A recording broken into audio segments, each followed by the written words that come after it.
Shabbat Shalom. Shabbat Shalom. Shabbat Shalom. Siéntate, por favor. No, ya no vamos allá. Vamos a empezar directo ya. Siéntate, por favor. Ya. Vamos a empezar nuestro estudio de nuestro parashá. Ya están todos muy con carita de que me están durmiendo. No están para saberlo ni yo para contarlo los que están del otro lado, pero tuvimos una comida de esas magníficas que terminan por hacerte alucinar en otro nivel. Pero bueno, vamos a empezar con nuestro estudio de nuestra parashá Vayera de este año, ¿ok? Y vamos a estar en el capítulo 21 de Bereshit, ¿ok? En el capítulo 21 de Bereshit, que es Génesis. ¿Están todos por ahí? Vamos a arrancar. Déjenme hacer un ajustito aquí. Eso, perfecto. Bueno, pues, ¿qué tal el estudio de la mañana? Bueno, del mediodía, ¿eh? Este final de Jueces es tremendo, es muy fuerte, la verdad, ¿eh? Muy, muy fuerte. Pero bueno, vamos a mirar cómo nosotros continuamos con nuestro tema, que es la vida de Abraham.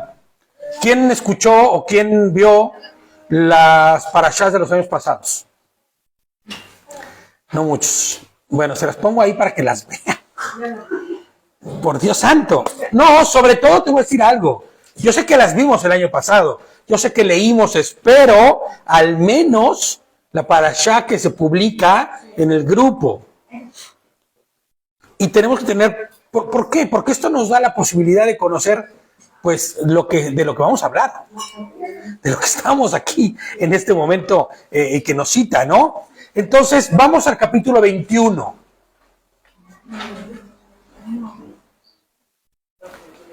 Y no vamos a tener introducción, vamos a ir directo al grano. 21.1. 21.1, claro, es nuestro capítulo 21 el que vamos a empezar, ¿ok? Porque los años anteriores hemos venido viendo los capítulos que le preceden, ¿no? No, perdón, que le anteceden, no que le preceden, sino que vienen anteriores, ¿no? Entonces, el 1 dice, Hashem, ¿qué dice sus versiones? A ver, que alguien, vamos a hacerlo dinámico esto. Que alguien me lea el verso 1, por favor. Entonces el Señor visitó a Sara tal como lo había dicho e hizo lo que le había prometido. Fíjate, dice visitó.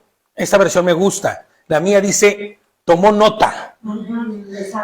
Hashem tomó nota de Sara, como había prometido, y Hashem hizo por Sara como había hablado. Esta expresión de Hashem tomó nota se usa en el mismo sentido en otras porciones. ¿Quién me lee Bereshit o Génesis 50:25? En lo que ajusto una cosita aquí en mi pantalla, porque... Y José hizo que los hijos de Jacob le hicieran una promesa. Les dijo, cuando Adonai venga por ustedes, llévense mis huesos de aquí. Exactamente. Fíjate lo que está diciendo. Otra vez lémelo. ¿Cuándo qué? José hizo que los hijos de Jacob le hicieran una promesa. Les dijo, cuando Adonai venga por ustedes, llévense mis huesos de aquí. Exactamente. Es la misma porción cuando dice, cuando Elohim tome nota, cuando Elohim venga, los visite, ¿ok? Ustedes se llevarán mis huesos de aquí. Éxodo 3:16. ¿Quién me lo puede leer? Ve y congrega a los ancianos de Israel y diles,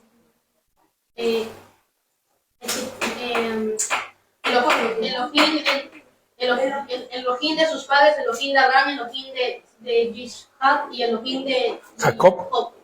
Se me ha aparecido y ha dicho, he tomado nota de ustedes y de lo que les han estado haciendo en mis rayim. ¿Se acuerdan cuándo es esta parte? ¿Cuándo qué? Cuando se le presenta Elohim, ¿a quién? ¿A quién se le presenta? A Moshe. Y le dice, ¿no? He tomado nota del clamor que han tenido, dice, ¿no? ¿Y cómo fue que tomó nota el Señor? O sea, ¿anotó nada más? No, lo que hizo fue que se hizo manifiesto. ¿Se acuerdan cómo se hizo manifiesto en esa ocasión? ¿Que no se acuerde? ¿Que no se acuerde? ¿No la qué? Con la zarza que ardía. Sí, pero ojo, esa no es la manifestación propia de lo que hablamos. Esa sí es la vez que cuando se expresó visiblemente para Moshe. Pero realmente cuando se hace visible y cuando... Oyó su voz todo el pueblo y tuvo miedo. No, cuando tomó nota en realidad, fue cuando empezaron a caer los juicios, sobre Misraim. Entonces tenemos que entender que la palabra tomó nota, o como dice en la tuya, se manifestó, ¿no? Deberíamos poder entenderlo como la visita del propio Elohim a quien esté haciendo, ¿me entiendes? Es un hecho, les pongo yo aquí, que deberíamos entenderlo como la manifestación de Hashem en la vida de quien esté siendo visitado. La manifestación de su poder, magnificencia y gloria, como en el caso del pueblo de Israel, al clamar a Adonai, ¿se acuerdan? Y se manifestó con fuerza y poder, a tal grado que fueron los 10 juicios, terminando con el último, que era ¿cuál? La muerte de los primogénitos. Así es.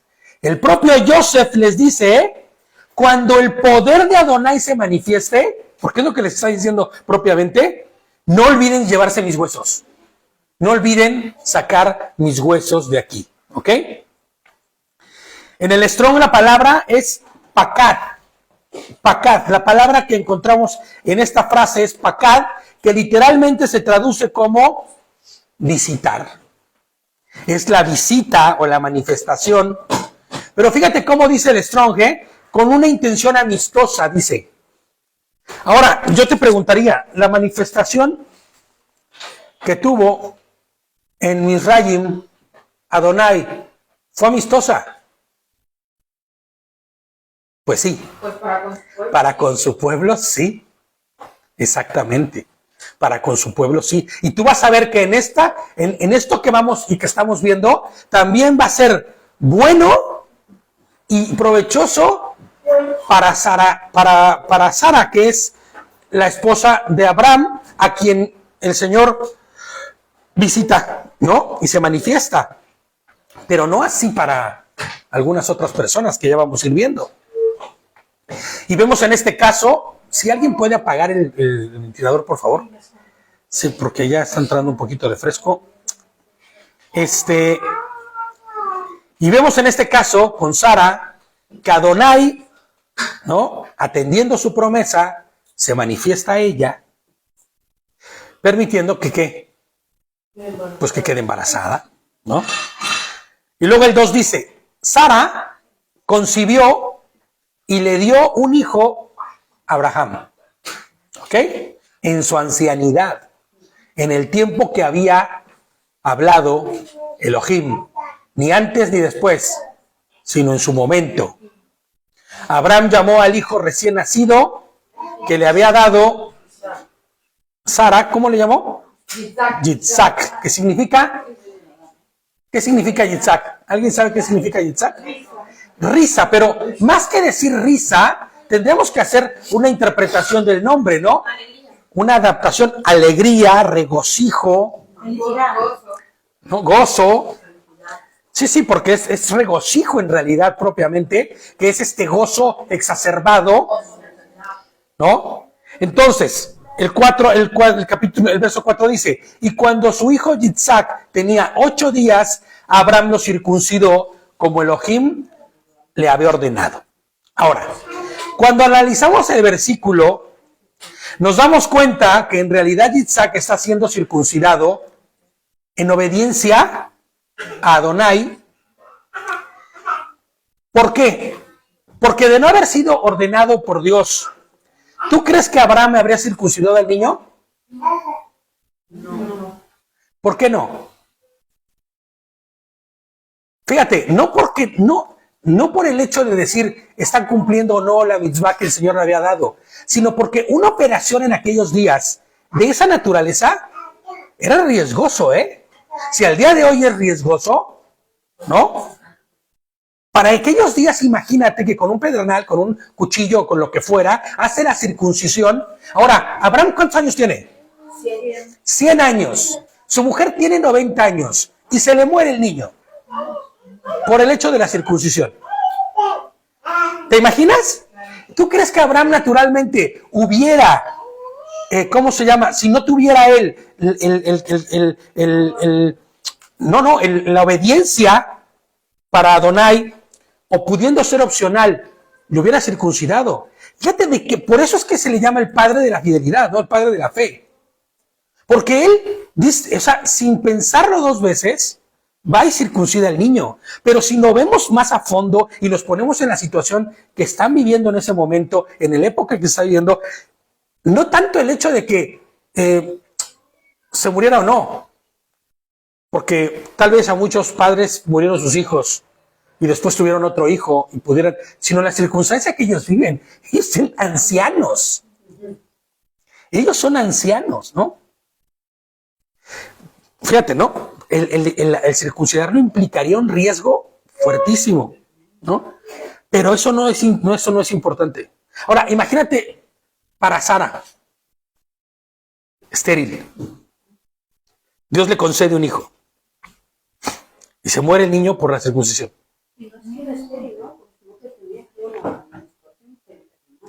No, pero ella era estéril. Ella era estéril. Claro. No es que no produjera óvulos. Eso no tiene nada que ver con la esterilidad, sino que no era fecunda. ¿Ya? Pero imagínate la edad que tiene. Ahora fíjate, hay que tener una fidelidad tal, y una fe tal, y una emuná tal, para agarrar y decir, claro, porque el Señor lo ordenó, lo vamos a hacer. Sin titubear. Abraham conoce a su Creador y confía en su favor y en sus instrucciones, ¿no? Y él las obedece. ¿Conforme a qué? Conforme a la voluntad del propio Adonai, ¿no? Dice el 5, Abraham tenía ya ¿cuántos años? 100 años cuando nació su hijo Isaac. Les pongo yo el comentario. A veces decir tan ligeramente que Dios cumple los deseos del corazón del hombre. Vamos a poner atención en esto. A veces decir tan ligeramente que Dios cumple los deseos del corazón del hombre no es lo más adecuado o lo más acertado. Te voy a decir por qué. Porque Adonai cumplía su propósito en esto por encima de los deseos del corazón de Abraham y de Sara. O sea, ¿tú crees que el Señor le permitió a Sara tener un hijo solo por cumplir los deseos más profundos de su corazón? Aunque fuese la mujer más obediente del mundo. ¿Sí? Tenemos que hacer una conexión en este momento. Hay que conectar, Hay que conectar porque estamos desconectados. ¿Qué pasa? Jóvenes. Yo sé, estuvo fuerte la carnita, pero que no les gane la carne, ¿no? Literal, que no les gane la carne. Vamos a poner atención acá, ¿no? Entonces, por encima de los deseos de cada uno de nosotros, ¿no? Está la voluntad de Adonai. Y sí, podría haber sido que se cumpliese el deseo del corazón de Sara, pero no en realidad ese es el propósito. El propósito o por el cual Sara queda embarazada es para cumplir los propósitos ¿de quién? De Adonai. Fíjate, les pongo, y así como ya hemos visto que Dios no se acuerda de sus hijos como si se hubiese olvidado, sino que llegado el momento del cumplimiento de sus propósitos, se manifiesta y Él ejecuta lo que deba de ser y de suceder, ¿no? Así también en este caso, Sara recibe la bendición de Dios para tener un hijo, pero muy lejos de ser solo porque cumplió los anhelos del corazón, ¿no? Sino porque se cumplía la voluntad de Hashem en ella. Les pongo, así también puede no cumplir ninguno de los deseos de nuestro corazón, ¿Y eso sería malo? ¿Sería malo para Hashem eso? ¿Eso haría egoísta a Dios? La respuesta es no, exactamente. Que no cumple los deseos de tu corazón o del mío, no hace a Dios egoísta. Por el contrario, debería ser que está cumpliendo con los propósitos de Adonai para tu vida y para su obra, cuando no ha permitido que se cumpla el tuyo, tal o cual deseo. ¿No? A veces no podemos, a veces no es tan fácil entender esto en nuestra vida. Es que el Señor no cumple mis deseos. Es que yo me he portado bien. Voy todos los días al Shabbat. No me duermo durante la prédica. Y el favor de Dios no viene. ¿Qué crees? Que el favor de Dios está sobre ti, pero tú no lo entiendes. El propósito de Hashem se está cumpliendo en tu vida, pero tú no lo entiendes. Lo que pasa es que el propósito de Hashem no está sujeto a tus emociones, a tus deseos, a lo que tú quieras. Y tal vez para ti hoy tu vida es un infierno porque estás viviendo cosas que no te gustaría o perdiste el trabajo o un accidente. Puede ser un accidente. ¿Cuánta gente no sufre accidentes? Y era la voluntad de Adonai. ¿Sabes por qué? Porque a través de eso vendrá lo que el Señor quiere que suceda para tu vida. Inclusive puede ser que sea que mates dentro de ti tal o cual cosa. Ay, es que le amo tanto. Me para unas cachetizas cada que me ve, pero le amo. ¿No? Y el Señor te lo quita para siempre. ¡Rac! Y tú dices, ¿pero por qué? Pues el Señor está cumpliendo sus propósitos en ti para que se haga su voluntad, ¿no? Aunque no te guste. Por eso siempre he dicho, siempre cito, la voluntad de Dios es buena, agradable y perfecta para los ojos de Dios. Porque muchas veces no es nada agradable para los nuestros, no es nada perfecto para nuestros ojos y para nosotros no es lo que más quisiéramos. Pero es la voluntad de Adonai y Baruch Hashem, porque así sea. ¿Me entiendes? Y tú dices, bueno, pero es que entonces, ¿qué sentido tiene la vida? O sea, ¿no? Pues tienes que conocer a tu Creador para empezar a saber que el sentido de tu vida no radica en los 80, 90, 70 o 100 años que vas a tener en esta vida solamente, sino en tu eternidad. Y si Dios tiene que zanjar tu vida de tal año a tal año para que entonces puedas tener vida eterna, el Señor lo va a hacer, aunque te duela, aunque chilles, como dicen aquí. No importa, el Señor lo va a hacer, ¿no? Entonces quiero que quede eso bien claro, ¿no? Porque a veces nosotros pensamos, es que cumplió los deseos del corazón de Sara, claro, así va a cumplir los míos. Vamos a apretar fuerte. No, no es así. Es el propósito de Hashem para la vida de cada uno de nosotros, ¿no? Inclusive les pongo el de un hijo que puede pensarse que es un deseo genuino. Fíjate lo que les pongo yo aquí, real. El deseo de un hijo es un deseo genuino, que inclusive cumple con el propósito biológico de todo ser humano.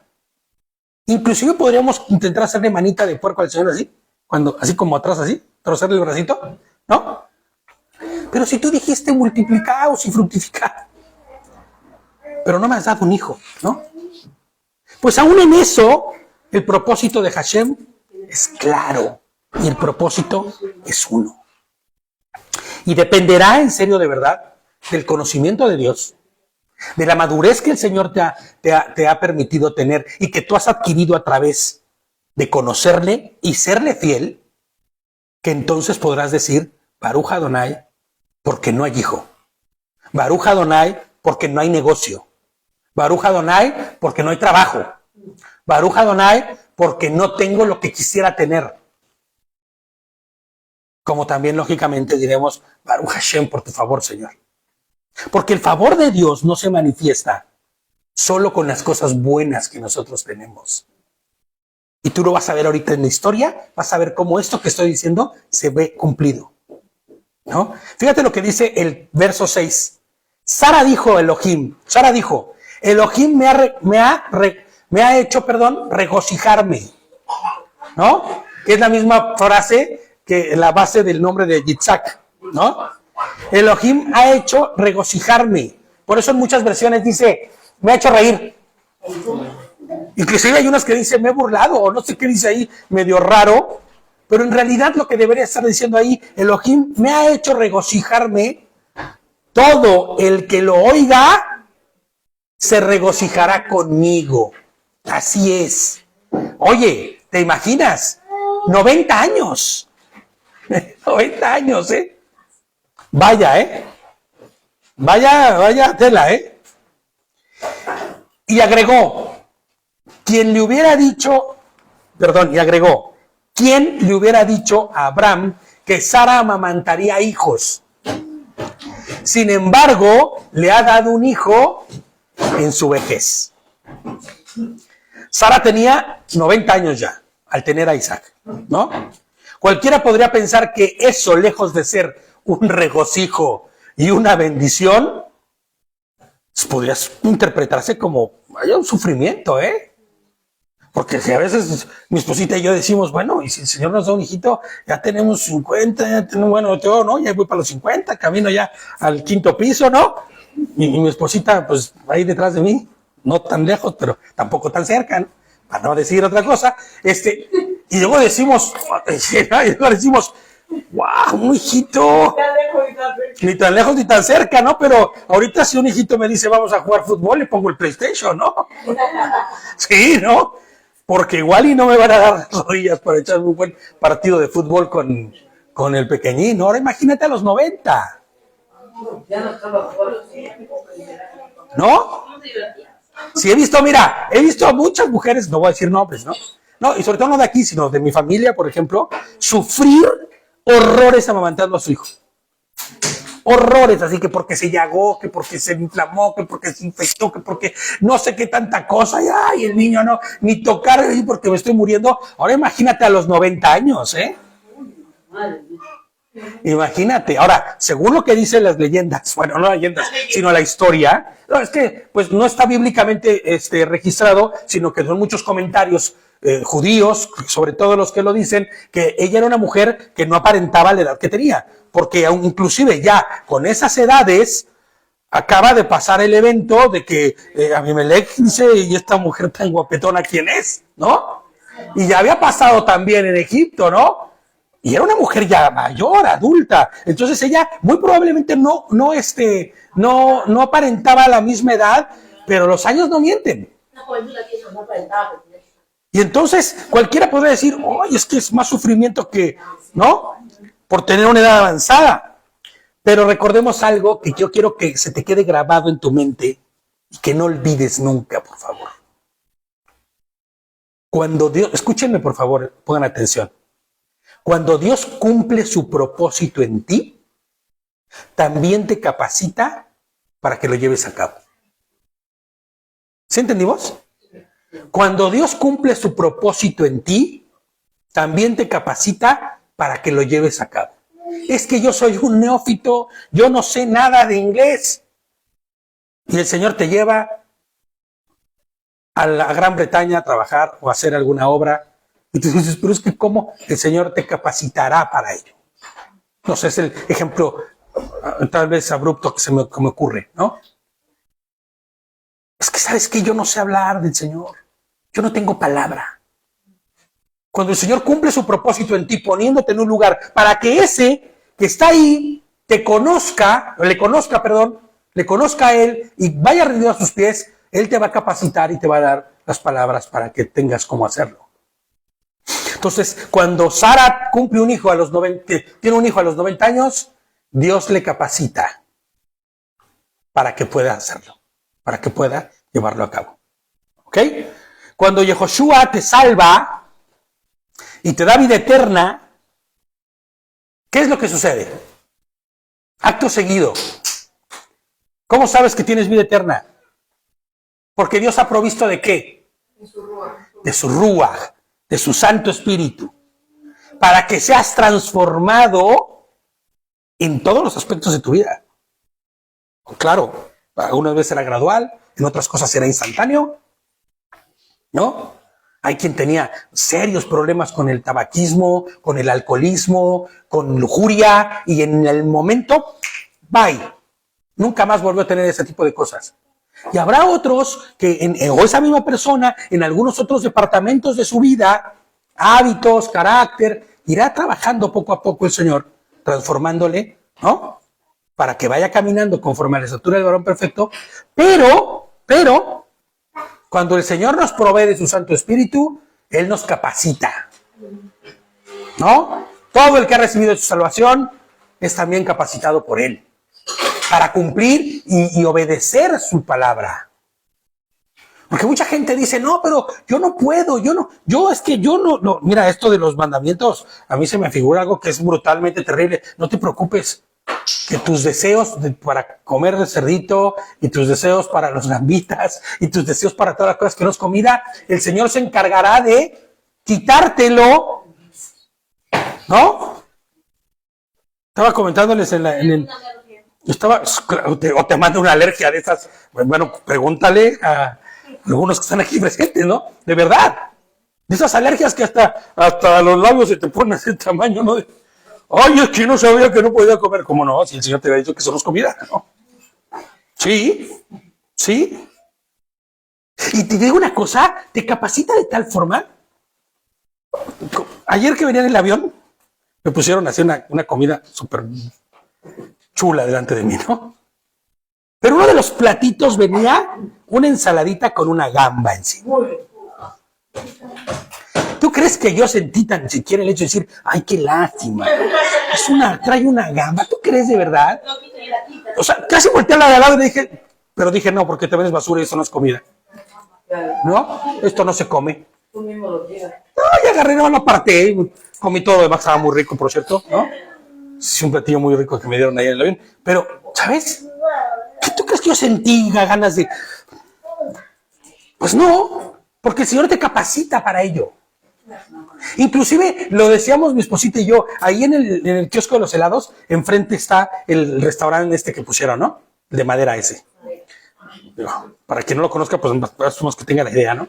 Y es un lugar donde te venden alitas, frituras y gambas y de todo, pero también están haciendo continuamente que se ve que están friendo cerdo, o sea, como panceta o algo así.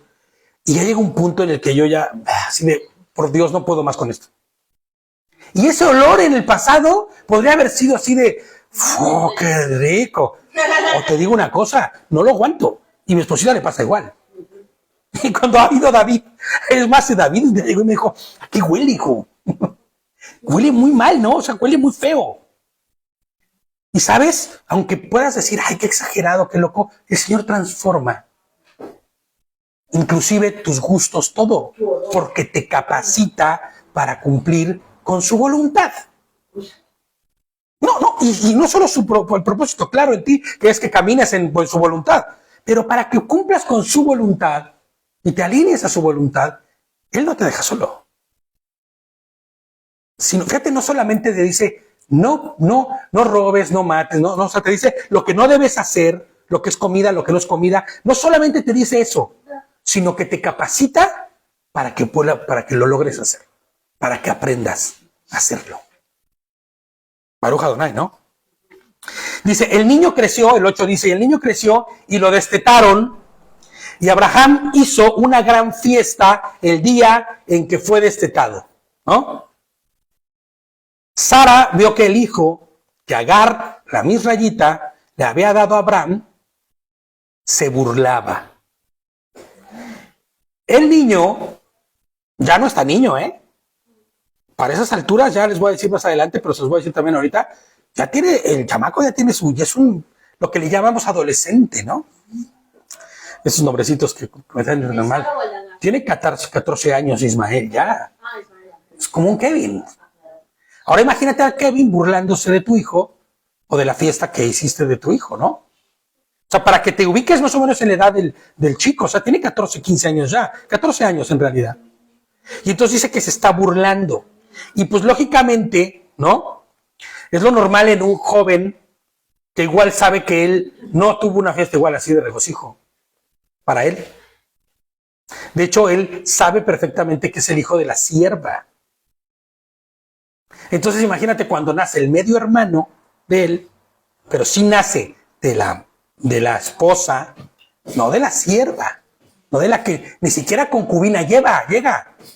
Porque no es que fuera su concubina y después ya de cada ratito se acostara con Sara, con Agar, Abraham. No, se juntó con ella para tener un hijo. Pero fuera de ese es su sierva y te vas a dar cuenta en el relato que es así, ¿no? Entonces fíjate nada más, ¿no? Inclusive, imagínate qué siente el chico cuando ahora Abraham, como el padre de los dos, pues está que se vuelve loco por el pequeño.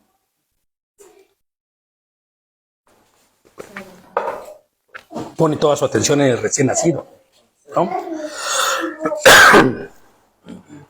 Y le dijo a Abraham, ella le dijo a Abraham, echa afuera a esa esclava y a su hijo, porque el hijo de esa esclava no compartirá la herencia con mi hijo Yitzhak. Ahí lo muy sabia de Sara como que se le fue por un lado, ¿no? Fíjate lo que le está diciendo. Expúlsala de aquí. No la quiero volver a ver. Ni a ella ni a su hijo. ¿No? Fíjate, Ibn Ezra, que es un comentarista,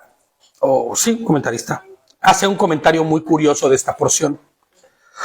Y dice, pues así es la costumbre de los niños o de los jóvenes. ¿Cuál es esa costumbre? Pues ser burlones, ¿no?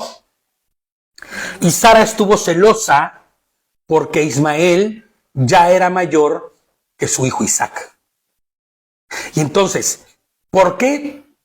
A ver, piensa por qué podría estar tan celosa Sara siendo mayor Ismael que su hijo Isaac. ¿Por qué diría eso? Sí, ay, los bebecitos son tan encantadores.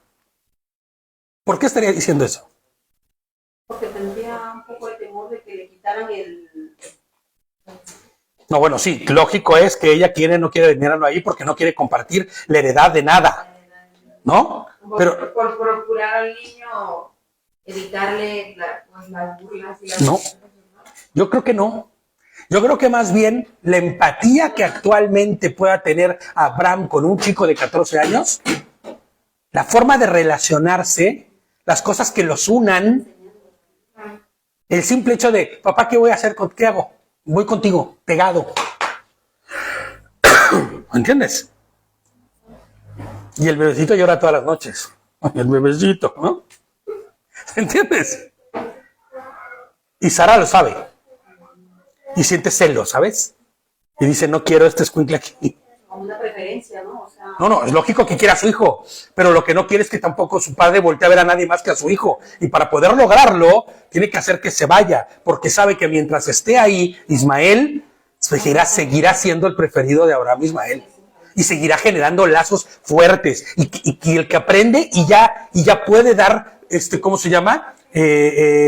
Vicitudes de que está aprendiendo. Ya puede decir, papá, sí, esto. Ya puede escucharle, ya puede razonar. Esas cosas que en el pequeñito no va a haber. Y llegará en su momento. Pero mientras tanto, el que seguirá teniendo el favor y quien seguirá haciéndose cada vez más fuerte en el corazón de Abraham, seguiría siendo Ismael, en el caso de dejarlo ahí, ¿no? De tenerlo ahí. Y dice, entonces, es normal, les decía yo, que es un niño en su forma de actuar, ¿no? Pero lo que también sería normal, de alguna forma, es que Sara se pusiera celosa, ¿no? De esta situación. Pero yo les pongo aquí que no debería tener celos de ese niño, porque ella misma incitó a Abraham a tenerlo. Aguas, ¿eh? Porque ella misma le dijo, ve y acuéstate con mi sierva. ¿No? Es muy curioso que ni el nombre de Agar ni el de Ismael son mencionados. Tu sierva y su hijo. ¿Y sabes por qué es eso? En la Torah, siempre que veas eso, vas a encontrar que es un sinónimo de desprecio. Ni menciones su nombre. ¿Me entiendes? Le dice, ¿no? Sácalos de aquí, a esa. Bueno, ya, con esa forma despectiva que puede tener una persona cuando ya está generando sentimientos de odio, de resentimiento, ¿no? En 1 Samuel 20:30, el rey Saúl le dice a Jonatán, ya sé que estás a favor de ese, el hijo de Isaí. ¿Quién es el hijo de Isaí? Pues David.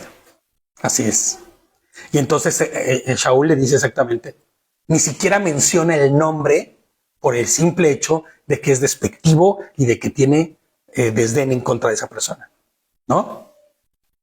Entonces aquí está haciendo lo mismo Sara, con el niño y con su sierva, que a pesar de, o sea, para acabarla de molar, es su sierva, de ella. No es que es una sierva más, es la sierva personal de ella. Y aún así, toma esa actitud, ¿no? El 11 dice, el asunto angustió mucho a Abraham. Y como no, Claro, porque es su hijo. pues es su hijo. Y es con quien tiene esa relación, ¿no? Es con quien tiene esa relación. Y entonces dice, el asunto angustió mucho a Abraham porque se trataba de un hijo suyo. Ismael es el primer hijo de Abraham y debería tener mucho amor por él, obviamente. Ya había generado toda una relación y un fuerte apego a él, ¿no? Él oraba a Dios intercediendo por el niño cuando sabe que Adonai le dará un hijo prometido por medio de Sara. ¿Sí se acuerdan de eso, no? Génesis 17:18. Cuando le dice que va a tener un hijo propio, ¿qué es lo primero que hace Abraham? Y dice, fíjate, el Génesis, o Bereshit 17:18 dice, por eso le dijo a Dios, concédele a Ismael vivir bajo tu bendición. ¿Te das cuenta? ¿Te das cuenta que el cariño que le tiene? O sea, yo sé que este es un hijo igual que no debió haber nacido, o que no era el hijo que tú me habías enviar, igual este es el hijo de mi desobediencia, porque yo debía haber sido obediente, esperarte, ¿no? Pero fíjate nada más, él intercede por el niño. El 12 dice, pero Elohim le dijo a Abraham, no te angusties por el muchacho, ni por tu esclava. No te preocupes por ellos. En cuanto a lo que te dice Sara, haz lo que te diga, porque es mediante Yitzhak que se perpetuará tu linaje. Y aquí hay que tener cuidado de cómo interpretamos la palabra. Porque cuando le dice a Adonai, a Abraham, haz lo que tu mujer te diga, he escuchado un sinfín de comentarios con respecto a eso, donde se le atribuye a Sara autoridad inclusive por sobre Abraham. Inclusive hay comentarios que dicen que Adonai ordenó a Abraham obedecer en todo lo que dijera su mujer. Y si bien es cierto que Sara es una mujer muy sabia, a la cual se le atribuye hasta el hecho de ser profetisa, porque se le atribuye que es profetisa, no está por encima de la autoridad de Abraham en ningún momento. ¿Me entiendes? Porque he escuchado cada barbarie de verdad con respecto a eso, ¿no? Lo que le está diciendo en realidad es, conforme al deseo de Sara, en este asunto que estamos viviendo, puesto que será por medio de Isaac que cumpliré mi promesa. Entonces aquí tenemos que ver otra vez, ¿está cumpliendo los deseos de Sara el Señor cuando le dice, hazle caso a tu mujer? Pues claro que no. ¿Qué está cumpliendo? Pues claro, la voluntad de Adonai y sus propósitos. Porque por medio de Yitzhak es que se cumplirán los propósitos de Hashem. ¿Estamos de acuerdo? Dice el 13, en cuanto al hijo de la esclava, haré de él una nación también, porque él es tu descendencia. Y aquí nos vamos a estacionar, bueno, ahorita todavía no, pero vamos a estacionarnos un poquito en la descendencia de Ismael para que sepamos quién fue Ismael y en qué terminó todo esto. Bereshit 17, 20 y 21. Bereshit o Génesis 17, 20 al 21. Dice, en cuanto a Ismael, ya te he escuchado, ¿no? Yo lo bendeciré, lo haré fecundo y le daré una descendencia numerosa. Él será el padre de ¿quién? De 12 patriarcas, de 12 príncipes. Haré de él una nación muy, muy grande. Pero mi pacto lo estableceré con Isaac, el hijo que te dará Sara, aquí a 1 año, más o menos por estos días. Ajá. Dios hizo de la descendencia de Ismael también una nación fuerte y poderosa, que hasta el día de hoy es fuerte y cada vez más creciente y cada vez más poderosa. Pues los musulmanes, así como lo escuchas, son los descendientes de Ismael.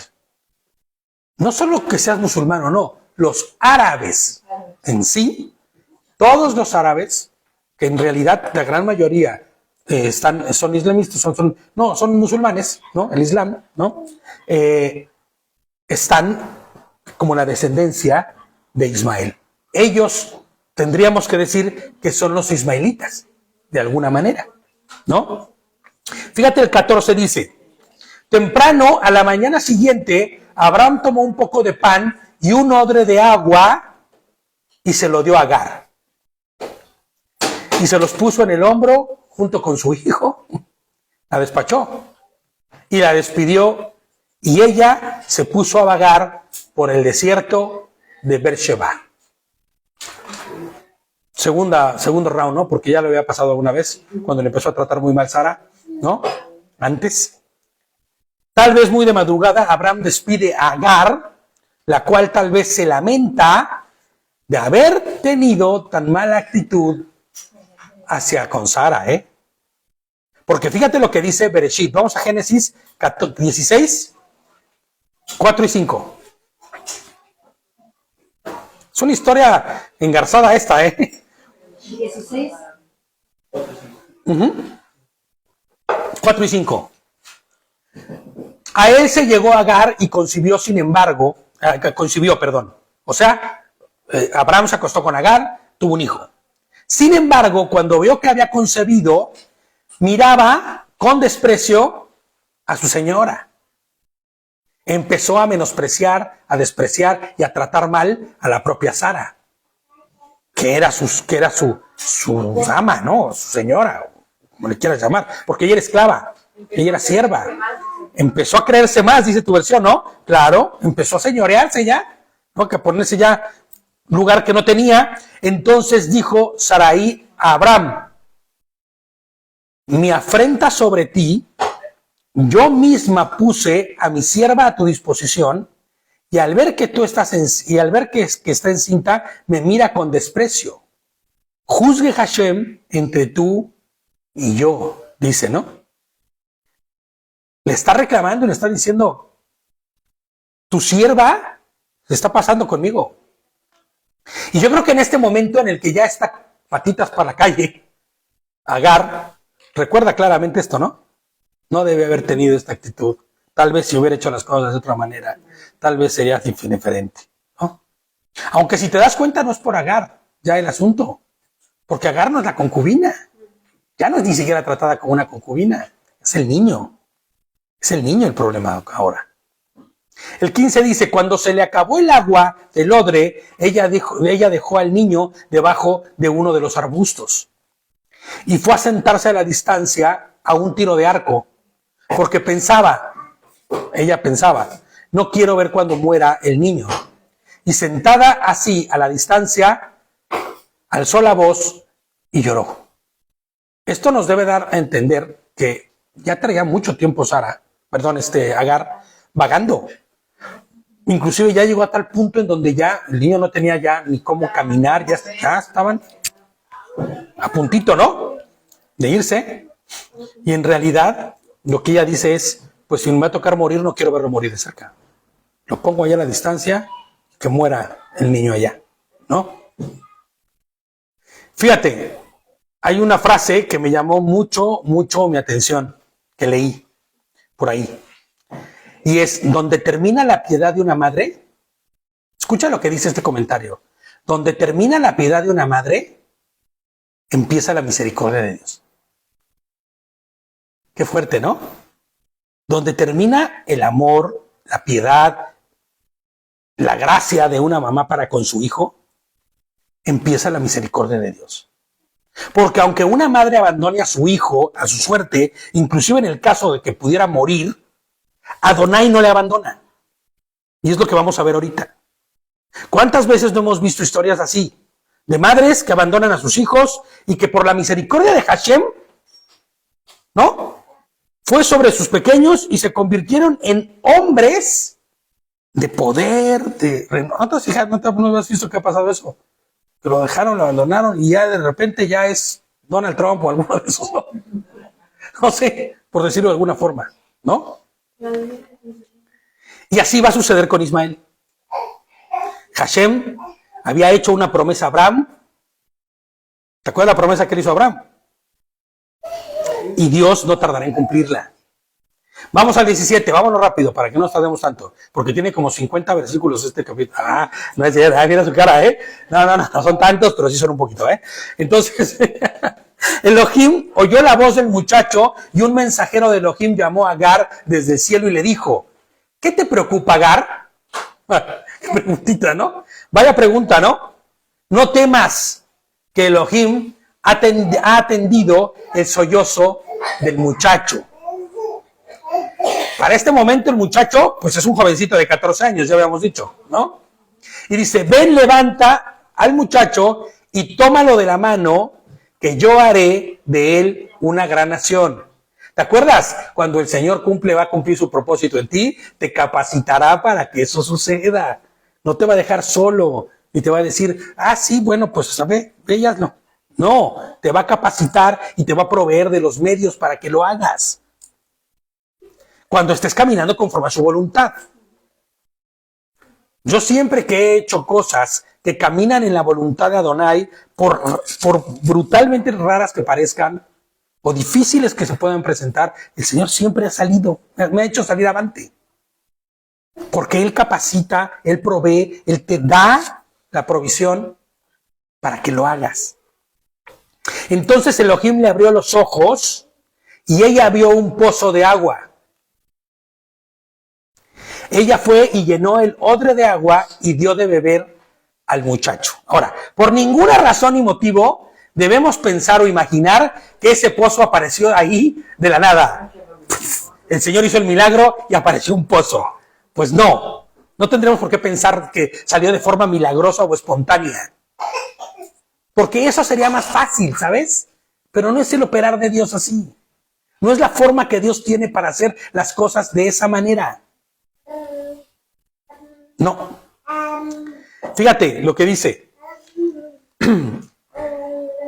Les pongo yo aquí, espontánea. Más bien, tal y como dice el versículo que acabamos de leer, el pasuk, Dios abrió los ojos de Agar y le hace mirar hacia donde debe mirar, donde ella no había visto, donde tal vez sus limitaciones no le permitían ver, por lo que fuesen.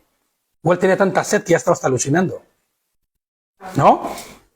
Y así pasa también en nuestra vida. Muchas veces, con la mirada entenebrecida por la angustia, por los problemas, por lo difícil de situación, no vemos más que muerte.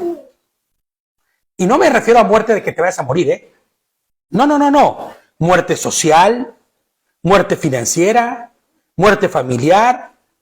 No vemos más que puras cosas trágicas, horribles que están sucediendo. No vemos más que el mal a nuestro alrededor, ¿no? Muerte para nuestro matrimonio, ¿no? Para nuestro futuro. ¿Qué hay? ¿Qué será? Y tenemos la vista cegada, ¿no? de lo que en realidad Adonai tiene para nosotros. Y ahí vamos y ponemos nuestra situación así, a la distancia del tiro de un arco, y me siento a verlo morir. Me siento a ver morir mi matrimonio, me siento a ver morir mi trabajo, me siento a ver morir lo que sea, ¿me entiendes? Y tienes que esperar a que llegue el Señor y te diga, órale, ¿cómo que párese? Ahí está el pozo. Yo soy el pozo. El pozo de agua viva lo tienes delante de ti, ¿no? Y tenemos la vista cegada y no podemos ver. Y mi deseo, les pongo yo aquí, y la verdad es que es mi deseo, es que de donde sea que estés, o de la situación que estés teniendo, ¿no? En donde solo puedas ver muerte, donde solamente puedas ver separación, conflicto, odio, peleas, violencia, hartazgo inclusive, ¿no? Hashem puede abrir tus ojos, o los míos, y podamos ver el pozo de agua viva, que siempre estuvo ahí, que no apareció de forma espontánea, ni de forma milagrosa, sino que siempre ha estado ahí, para que nosotros podamos ir y beber, ¿no? Para que nuestra vista se le quite la venda y no estemos más cegados, ¿no? Abraham y Sara eran árabes. No, pues no eran árabes todavía, porque el pueblo árabe se forma, es que estaba leyendo, perdón, lo que decía Manuel, ¿no? No, pues no, el pueblo árabe en realidad se forma con los descendientes de Ismael, ¿no? Era caldeo. Abraham y Sara son caldeos. Entonces dice, tenemos ok, el 20, vamos al 20. Sí, lo que dice también Luz, ¿no? Es que me gusta a veces leer un poco de lo que están poniendo los hermanos también a la distancia, y Luz dice, el Señor tiene enfrente de nosotros muchas cosas, pero que no las vemos, porque estamos con la mente entenebrecida, con la vista entenebrecida, cegados, por tal vez las dificultades, los problemas, las situaciones. Por eso es importante decir, take it easy, tranquilo. Yo no voy a moverme conforme a mis emociones, no voy a moverme conforme a lo que yo diga. En lo que siento que me está rebasando, aunque debería ser en todo, voy a ir en conforme a lo que dice la Torah y voy a actuar conforme a eso. Oye, pero te estás suicidando con eso porque te estás poniendo la soga al cuello. No me importa. El Señor dice que haga esto, lo haré, porque el Señor responderá por mí. Y me quitará, y me pondrá, y me llevará a donde tenga que ir. ¿No? Elohim estaba con el muchacho y creció, habitó en los desiertos y se hizo arquero. Fíjate lo que dice. Vivía en el desierto de Param, el 21, y su madre le consiguió una esposa. ¿De dónde? Pues ¿de dónde más? Si ella es misrita, si ella es egipcia, ¿qué es lo que va a hacer? Pues le tiene que buscar al muchacho una esposa misrita, una esposa egipcia, ¿no? Lógicamente.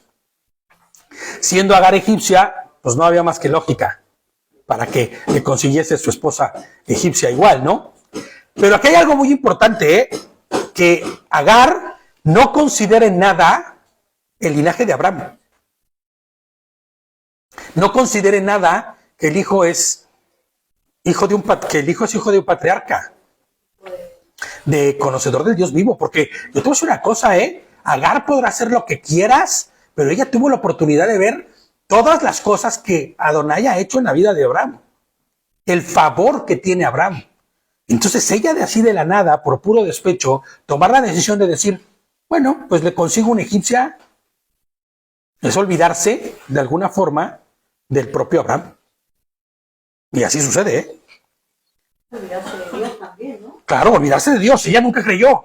Ella en realidad nunca fue creyente. Nunca conoció a Hashem, aunque lo tuvo de cerca, ¿me entiendes? Y vio las bondades. Si está viendo el milagro que se le había prometido un año antes, ¿tú crees que esto no era dominio público? Pero estaba cegada. Así como estaba cegada y no podía ver el pozo, estaba cegada y no podía ver nada en su vida. Ismael, hábil arquero y mitad egipcio, pueblo descendiente de Misraim. ¿Y se acuerda de quién es hijo Misraim? De Cam, así es, muy bien. ¿No? Hijo de Cam, mitad semita, descendiente de Eber, hijo de Sem, hijo de Noé. Ismael tuvo 12 hijos que ocuparon la región que va desde Havilá hasta Shur, o Sur, que se le conoce, que está al oriente de Egipto en dirección a Siria. Ahí vivieron en franca, fíjate lo que va a decir ahorita, ahí vivió, ¿cómo dice? En franca oposición con todos sus parientes. Su hogar fue el desierto del norte de Arabia y del este de Siria.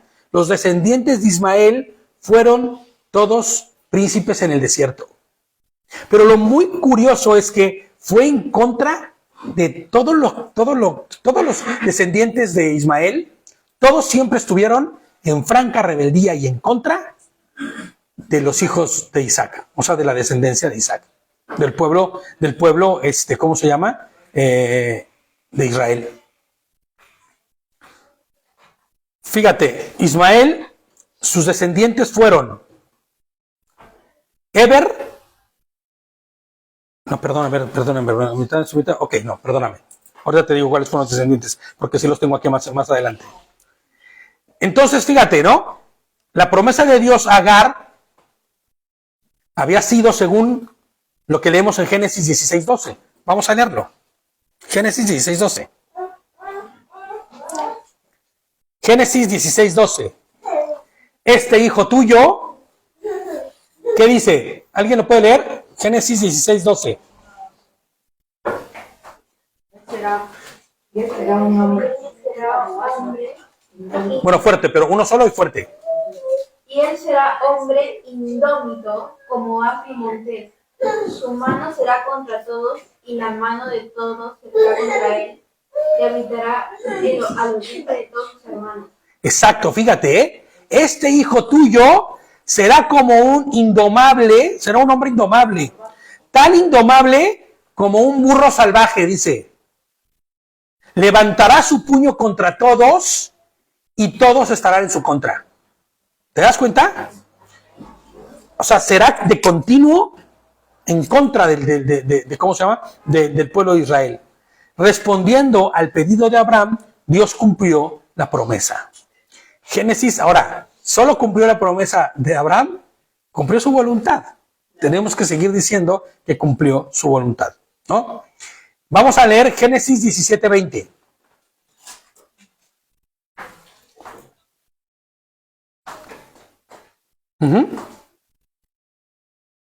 ¿Alguien lo puede leer? He escuchado lo que has dicho con respecto a Ismael.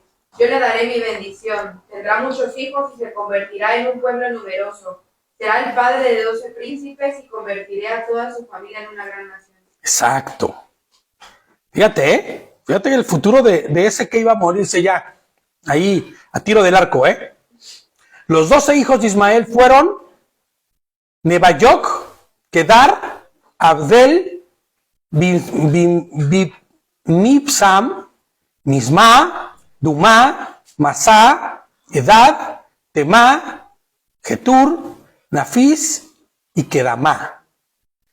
Fueron mercaderes del desierto. Los ismaelitas lideraron las caravanas del desierto que traían los productos de Arabia a Egipto y a Mesopotamia.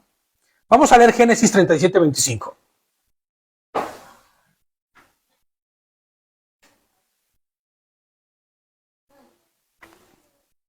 ¿Alguien lo puede leer? Entonces se sentaron a comer, y cuando levantaron los ojos y miraron, he aquí una caravana de No. ismaelitas. Bereshit 37:25. 25. A ver otra vez. Entonces se sentaron a comer, y cuando se levantaron los ojos y miraron, he aquí una caravana de ismaelitas venía de Gad con sus camellos cargados de resina aromática, bálsamo y mirra, que iban bajando hacia Egipto. Exacto, sí, perdón, me había confundido, ¿no? Entonces, fíjate cómo los descendientes de Ismael se convierten ellos en mercaderes pues propiamente los que están dominando todo lo que es la economía de la zona, ¿no? Cuando murió Sara, Abraham volvió a casarse. En esta ocasión su mujer se llamó, ¿cómo se llamó la mujer de Abraham en la segunda? ¿Se acuerdan? Setura. Uh-huh. Con quien tuvo 6 hijos. Simrán, Joksán, Medán, Madián, Isbac y Súa. Es probable, les pongo yo aquí como un comentario, que los ismaelitas y los descendientes de Abraham y Setura, cuyos descendientes ocuparon algunas partes de Arabia, se mezclaran y dieran como resultado los pueblos ismaelitas y madianitas, ¿no? Los de Madián, como a los que como a los que se les fue vendido Joseph, ¿se acuerdan? Cuando fue vendido Joseph por sus hermanos, Génesis 37:28. Vamos a leerlo rápido. Vámonos rápido. 37:28. Sí. Cuando los comerciantes madianitas pasaron por ahí, ellos sacaron a José del pozo y lo vendieron por 20 monedas de plata a los ismaelitas, quienes luego llevaron a José a Egipto. Entonces, ¿eran mercaderes medianitas o eran ismaelitas? Pues eran mercaderes madianitas, ismaelitas. ¿Entiendes? Claro, porque habían sido mezcla ya y se habían entrelazado los hijos de Abraham entre sí. No así los hijos de Isaac, los hijos de Abraham. Pero los hijos de Isaac, ¿quiénes fueron los hijos de Isaac? Exacto. Y de ellos vienen después todos los demás. Bueno, precisamente de Jacob, no de Jacob. ¿Entiendes? Pero los hijos de Abraham sí se mezclan entre ellos. El Salmo 83, fíjate nada más. ¿Se puede decir que lo vendieron sus mismos parientes de alguna manera? Claro, se lo vendieron a sus... Se lo vendieron a sus, claro, a los propios parientes de su hermana, exactamente, de su hermanastro. Qué fuerte, ¿no? O sus primos segundos, o terceros, o no sé. Pero pues todo estaba en familia, porque realmente quien poblaba en esos momentos todo, eran todos descendientes de Abraham, en su mayoría. Fíjate lo que dice el Salmo 83, del 1 al 8. Lo leo yo. Oh Dios, no guardes silencio, no te quedes, oh Dios callado e impasible. Mira cómo se alborotan tus enemigos, cómo te desafían los que te odian. Con astucia conspiran contra tu pueblo, conspiran contra aquellos a quienes tú estimas y dicen, venid, destruyamos su nación, que el nombre de Israel no vuelva a recordarse. ¿Quién está diciendo todo esto y de quién está hablando? Fíjate, como un solo hombre se confabulan, han hecho un pacto contra ti, los campamentos de Edom. ¿Te acuerdas los edomitas? Y de Ismael dice, los de Moab y los de Agar, Gebel, Amón y Amelec, los de Filistea y los habitantes de Tiro. Hasta Siria se les ha unido, ha apoyado a los descendientes de Lot. Entonces, fíjate nada más. Toda esta descendencia que viene de parte de los ismaelitas y de los hijos de Abraham, que posteriormente también tiene, todos se vuelven, ¿qué? Enemigos y en contra de los israelitas. En el propósito de Adonai, esto debía suceder. Claro, debía suceder porque por eso no permitió que muriera el muchacho. Y que hasta el día de hoy estén los filisteos o los pelechitas, o ya para que entiendan más fácilmente, los palestinos, es propósito de Adonai. ¿No? Todos los árabes, claro, todos los árabes son los descendientes de Ismael. Todos los pueblos de Ismael, descendientes de Ismael, fueron llamados en un principio ismaelitas y posteriormente árabes. Y todos ellos al día de hoy son conocidos como pueblos musulmanes. ¿No? Ya vamos a terminar. Ya falta el último jalón. Ya falta el último, en la recta final. En aquel tiempo, ya dejamos a Ismael y su descendencia. Me interesaba que conociéramos qué había pasado con Ismael. Porque casi nadie te habla de Ismael. Nadie sabe qué pasó con él, dónde fue, cómo fue que sucedió. Y él se volvió un pueblo poderosísimo. No, pero poderoso. De hecho, mucho más poderoso que el propio pueblo de Israel en algún momento, por el volumen. Claro, cuando estaba el favor de Adonai, no había pueblo más poderoso. Pero cuando pierde el favor de Adonai, el pueblo de Israel, como lo vemos en Jueces, ¿qué sucede? No se vuelve el pueblo más poderoso. No son el pueblo más poderoso. ¿Me entiendes? Y sí, así los hijos de Ismael. Entonces, dice, en aquel tiempo Abimelech fue con Picol, el jefe de sus tropas, y le dijo a Abraham, Abimelech, No, pero regresamos a nuestro texto base, claro, de Génesis 21 o de Bereshit 21, y estamos en el 22. En aquel tiempo, Abimelech fue con Picol, el jefe de sus tropas, y le dijo a Abraham, Elohim está contigo en todo lo que haces. ¿Se acuerdan quién es Abimelech, no? Ya lo vimos en el estudio pasado. Cuando va y también dice que es su hermana, ¿no? Abimelech se da cuenta que tiene el favor de Adonai y se arrepiente, a diferencia del egipcio que no se arrepintió nada, ¿no? Entonces, fíjate cómo el favor de Adonai es aún visible para los demás pueblos, para las demás gentes. Y la fama no es de Abraham, no es de Abraham, sino de quién es la fama, sino del favor de Hashem en la vida de Abraham. Porque le dice, Elohim está contigo en todo lo que haces. No le dice, oye Abraham, tú eres la ley, hijo, o sea, no manches, todo lo que haces está increíble, eres de verdad, no, yo quiero ser como tú, no. No, lo que le dice es, Elohim está contigo. Y porque está contigo, eres lo que eres, ¿no? Abimelech no está buscando ni la sabiduría de Abraham, ni su mucho conocimiento, sino que busca asociarse a Abraham. ¿Para qué? Para recibir el mismo favor, o al menos no estar en contra del que tiene el favor de Adonai. Porque sabe que el que está en contra del que tiene el favor de Adonai es peligroso, ¿no? Fíjate, el 23 dice, así que júrame aquí por Elohim que no tratarás falsamente conmigo. ¿Se acuerdan, no? Las mentiritas de Abraham. Ni con mis amigos y parientes, sino que tratarás conmigo y con el país en el que has residido como extranjero tan lealmente como he tratado yo contigo. Abimelech le recuerda a Abraham el incidente cuando mintió diciendo que su esposa era su hermana, ¿no? Y le pide hacer un pacto de lealtad con Abraham, tal y como ha sido tratado en esta tierra, donde eres extranjero, así trata con nosotros. ¿Te hemos tratado mal? No, pues no. Pues trátanos de la misma forma. ¿Te mentimos? No, pues entonces no mientas. Qué fuerte, ¿no? Que le diga a Abimelech eso. Entiendo que el favor de Dios está sobre ti, pero tú eres mentiroso, brother. Y esto es natural, lo dijimos el año pasado igual. Abraham es un ser humano, igual que tú y que yo, se equivoca todos los días. La diferencia es que tiene el favor de Adonai de una manera que pocos tienen, o pocos hemos tenido, ¿no? Abraham rescató a su sobrino y venció a 5 reyes con solo 300 hombres. ¿Se acuerdan? Génesis 14, del 14 al 16.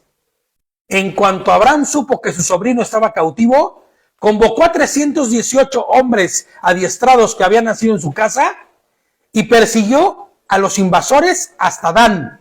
Durante la noche, Abraham y sus servidores desplegaron sus fuerzas y los derrotaron, persiguiéndolos hasta Jobá, que está al norte de Damasco. Así recuperó todos los bienes y también rescató a su sobrino Lot junto con sus posesiones, las mujeres y la demás gente. Abraham fue con 318 y mató, y acabó, y destruyó a 5 reyes con sus respectivos ejércitos. Dime si no tenía el favor de Adonai. Y dime si no Abimelech sabe del favor de Adonai. Y Abraham dijo, lo juro, no lo vuelvo a hacer. No lo vuelvo a hacer, ¿no? Entonces Abraham le reprochó a Abimelech por el pozo de agua que los servidores de Abimelech le habían arrebatado.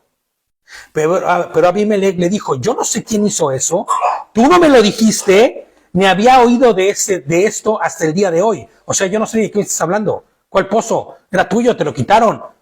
No sé, no me dices nada, ¿cómo saberlo? Abraham tomó ovejas y bueyes y se los dio a Abimelech y los dos hicieron un pacto. Y con este pacto, Abraham asegura el derecho a ese pozo. Pues al final es suyo, pero se lo habían quitado. Ese pozo es fuente de vida para los suyos. En aquellos días, yo no sé si tú lo puedas imaginar, pero un pozo es la diferencia entre poder subsistir y no, ¿eh? Claro. No solo tú y tu familia, sino darle de beber a todos, a todos tus animales. Tener un abrevadero correcto para que los animales puedan ir y tomar. O sea, sin un pozo, no hay tal. Abraham entonces apartó 7 ovejas del rebaño. Y Abimelech le dijo a Abraham, ¿qué significan esas 7 ovejas que has puesto aparte? Y él respondió, ya cómo se lo dice, yo no sé cómo lo digan en otras versiones, pero en esta versión, Abraham le dice, él respondió, vas a aceptar estas 7 ovejas como prueba de que yo cavé este pozo. O sea, no sé qué quieras, brother. Esto es lo que vamos a hacer. Abraham hace uso de la autoridad que Adonai le ha dado y que el mismo Abimelech ha hecho visible, ¿no? Estas 7 ovejas sellan el pacto donde se reconoce que ese pozo es propiedad de Abraham y que él nunca más volverá a mentirle. ¿Estás de acuerdo? Desde entonces se llamó aquel lugar Beersheba, pozo del juramento, porque ahí hicieron los dos un juramento. En hebreo la palabra para juramento es Shabbat y 7, Sheba, haciendo referencia a que este pacto y justamente queda sellado con las 7 ovejas, ¿no? Que tal y como sucedía en aquellos días, cuando se daban animales como un sello de un acuerdo, representaba que había sido un pacto en paz, no un pacto forzoso, no un pacto como de esos diplomáticamente hablando necesarios, no, fue un pacto como mutuo acuerdo y un pacto en paz. Este sería el juramento de las 7 ovejas, el cual se hizo en total armonía y paz. El 32 dice, después concluyeron el convenio de Beersheba, Abimelech y Picol, el jefe de sus tropas, se retiraron y volvieron a la tierra de los palestinos, de los pelechitas, o de los filisteos. ¿No? El convenio incluía que Abraham y su gente jamás atacaría a los palestinos, a los pelechitas. Abraham plantó un tamarisco en Beersheba e invocó ahí el nombre de Hashem, el poderoso, el eterno Dios del universo. El que habita en lo aún no revelado. Y es que muy seguramente Abraham sembró, ¿no? ¿Y por qué sembró ese árbol ahí? Como sinónimo de aquí sucedió y aquí te voy a adorar, Señor. ¿Entiendes? Como un recordatorio, exactamente, ¿no? Y Abraham residió durante mucho tiempo en la tierra de los filisteos, de los pelechitas, ¿no? La vida de Abraham, y ya terminamos con esto, chicos, no se me distraigan, ya acabamos, sé que está largo, pero ya acabamos. Abraham residió durante mucho tiempo en la tierra de los filisteos. La vida de Abraham muestra cómo él, siendo un hombre lleno de equivocaciones, vivía buscando honrar a Hashem, haciendo conforme a la voluntad de él. O sea, se equivocaba, caía, pero se levantaba y hacía conforme a la voluntad de Dios para su vida. ¿No? Su favor se hacía visible no solo en su caminar, sino en los ojos de todos los demás pueblos que lo rodeaban. O sea, no solamente era algo que él sabía que tenía, sino que era evidente. Y creo que así al día de hoy, nosotros, cuando andamos en la voluntad de Él, su favor se hace visible en nuestras vidas. Y servimos de testimonio para que otros conozcan y crean en el Rey de Reyes, en el Señor de Señores. Nuestra vida debe ser de testimonio como tal. Para que se te acerque un Abimelech y te diga, yo sé que tienes el favor de Dios sobre tu vida. Quiero hacer un trato contigo. Quiero relacionarme contigo. Quiero tenerte cerca porque sé que tienes el favor de Adonai. para contigo. Y podamos decir, como un día el propio Saúl, en su defensa, en el libro de Hechos, dijo, y vamos a leer Hechos 26, del 22 al 23. Y de verdad que sería increíble que nosotros pudiéramos decir esto en nuestra vida.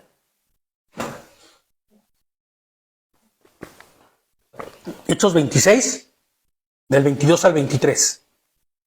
Dice, pero con la ayuda de Elohim me he mantenido firme hasta el día de hoy, dando testimonio a pequeños y a grandes, sin decir nada ajeno a las cosas que los profetas y Moshe dijeron que habían de suceder. Y si te das cuenta, eso es lo que nosotros hacemos aquí de Shabbat en Shabbat. No decimos nada ajeno que no esté en el Tanaj, ¿no? En la Torah entera. Inclusive nosotros podemos decir mucho más que lo que en ese momento dijo Saúl. Nosotros podríamos decir, no hemos dicho nada ajeno a las cosas que aparecen en los profetas, en la escritura que Moshe dejó, que es la Torá, y en los evangelios. ¿No? Dice, pero con la ayuda de Elohim me he mantenido firme hasta el día de hoy, dando testimonio a pequeños y a grandes, sin decir nada ajeno a las cosas que los profetas y que Moshe dijeron que habían de suceder. Que el Mashiach habría de padecer y que por ser el primero de la resurrección de los muertos, habría de anunciarles luz al pueblo, o sea que al pueblo israelita y a los gentiles. Seamos portadores de esa luz nosotros también. Que podamos decir como dijo Saúl en ese momento. No hemos dicho nada que no está en la escritura. Nuestro proceder y nuestra caminar no está conforme a nuestra voluntad, sino conforme a lo que dice la escritura. Está conforme a lo que dice, la forma de vivir que dice, la manera de hablar que dice, la forma en que debo de actuar que dice la escritura. La Torá, los profetas, el Evangelio, nuestro Señor Yehoshua HaMashiach, conforme a sus enseñanzas. Para entonces poder ser luz, ¿no? Portadores, no porque seamos nosotros luz, sino porque seamos portadores de la luz de nuestro Señor. Amén. Vamos a parar ya nuestro estudio de hasta aquí. Se acabó el capítulo y ya el Shabbat ya terminó hace algún ratito, pero es interesante, ¿no? Conocer muchas de estas partes de la Torah que estamos leyendo se convierten en historias que deben de enseñarnos a nosotros la manera de actuar y de proceder, ¿no? La manera que tenemos de actuar y de caminar junto a las escrituras para que nosotros podamos entender y saber lo que es correcto, lo que no, con el ejemplo de nuestros ancestros, ¿no? Como pueblo, nuestros patriarcas. Así como el pueblo mexicano o el pueblo peruano o el pueblo de donde sea voltea hacia atrás y mira lo que sucedió en la historia y es interesante e importante para conocer quiénes son hoy como una nación. Así nosotros debemos conocer lo que sucedió en el pasado de nuestra nación para poder entender y caminar como la misma nación que somos, viviendo en armonía con las escrituras, con la propia Torah que se les fue dado a nuestros antepasados y hacerlo conforme a su voluntad, a la voluntad de nuestro Adón, de nuestro Señor. Amén. Pues Shabbat Shalom a todos, Shabbat Shalom a la distancia. Lucecita les manda saludos cariñosos para todos desde Guadalajara. Está en Jalisco, México. Sí, está todavía ahí, ¿no? Que tengan una bendecida semana, nos desea que tengamos una bendecida semana. Igual el Haber Huber, está por ahí también. Shabbat Tov, Haber. Y bueno, pues Shabbat Tov a todos. Amén.